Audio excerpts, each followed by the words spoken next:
Hello to all of you. I often have friends of my age or just a little younger speak of their experience as their children, sometimes the last of their children, is leaving the house, going off to university down east, or finish their studies and going off to work, or whatever. And so my friends speak to me of this empty nest feeling. And I have to admit that at this point in time, at the end of this summer, I'm having sort of an empty nest feeling myself. How? Why? Well, because this summer has been different for myself and different for the seminarians. At the end of, in the middle of March, when the pandemic really, struck Canada, the seminaries closed, and so the seminarians came back, and a couple stayed with their families, but the rest we were able to accommodate all of them here at the residence, at the rooms that we have here at the Archdiocesan Center.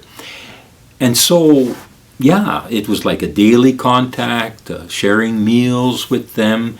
So it was a much closer contact than I would have usually. And how can I say, I developed even more fatherly feelings towards them, and really proud, happy of what I see in our seminarians. So March, April, well, they had to complete their courses online, and that was a very different experience for them. But they put their, they put their nose to the grind wheel and succeeded well. They're hard workers. And then, well, normally we would send them out to parishes or to pastoral experiences here, there, in the diocese. But that wasn't to be so in this pandemic year.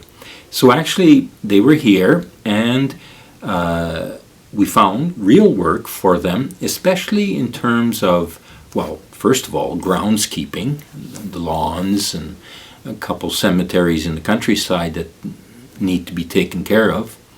No one out there to do so. But also a lot of work here in the Chancery, getting our files up to date, creating a database of where priests over the years have served, all information that we need. Helping to clean out storage areas. They and I spent several hours cleaning out this place, cleaning out that place. It's incredible how junk builds up over the years. But also, there were 3 of them that in this time were also preparing for their ordination.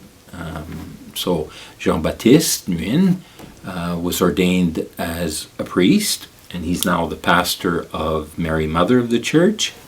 And Brian Truman was ordained a week later, and he's presently the pastor of St. Timothy's. So both large parishes, young priests, but the efforts of transition of pastor and staff of those parishes, helping them to come into the life of the parish, was really, really good. And so they're starting off on a positive step, very much. And then there's Christian, who was ordained a deacon, and then for the months of July and August was associated with St. Joseph the Worker. There on Sunday, at times preaching, assisting at the altar, but also involved in whatever was happening of parish pastoral life during the week. And so it was really nice to see in him the reflection about what he was living, but also very much the excitement, the love for being with people, working with and for the people of God, it was really heartening in my heart to see that grow, develop. So that's what the seminarians were doing this summer. Now, we're coming to the end of summer, and the seminarians, having had some holidays here and there throughout, for sure, relaxed time also, are gearing to go back to the seminaries. And it's going to be quite different. They're going to be in the seminary, residents, with the other seminarians, with the formation team, all having to negotiate, figure out, in terms of, physical distancing, public hygiene, all of that. And their courses are going to be online. So they're going to be at the seminary, praying, living, studying together. But the courses are going to be online. And that's a real challenge, for sure. But they're looking forward to it. And you know what? I have to say, from this summer of being closer to them, more involved in their day-to-day life and activities, celebrating Mass with them, and so on, I have to say that I'm really, really happy and proud of the seminarians, the group of seminarians that we have now. There's a lot of hope for our diocese. I mean, we've tried to, discern and accept candidates in as wise a way as possible. So, and seminarians come to us in different ways. Some are guys from here, from Canada, from our diocese, and the work of the Spirit and of parish life and the model of a particular pastor or pastors. Things like Catholic School of Evangelization or CCO, youth movements, parish life, with their involvement in it already as young people. So vocations have flowed out from that. And then in terms of the international students, there it's very carefully discerning who to invite. And Father Bernard Quang, a priest of our diocese, but Sulpician, teaching in Vietnam, is able to be a scout for me and to identify the qualities needed, ability to learn a second or third language, a missionary, outward-looking perspective on ministry, on life, maturity, human maturity. And so, having finished their philosophy in their countries, then they come here and do their theological pastoral studies here.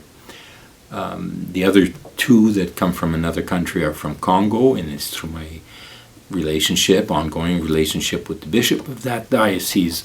And so that's how we have this group of seminarians.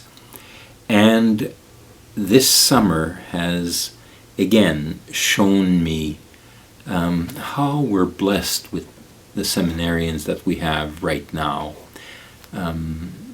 By the grace of God, things continuing to be the same direction in terms of their formation and the development of themselves as men and as pastors. I think our parishes are going to be very well served in the future. And one of the things is their embrace of presence to laity, collaboration with laity, sharing the leadership with laity. They're really going to be an essential element in the flowering even further of our parishes. So please keep our seminarians in your prayers.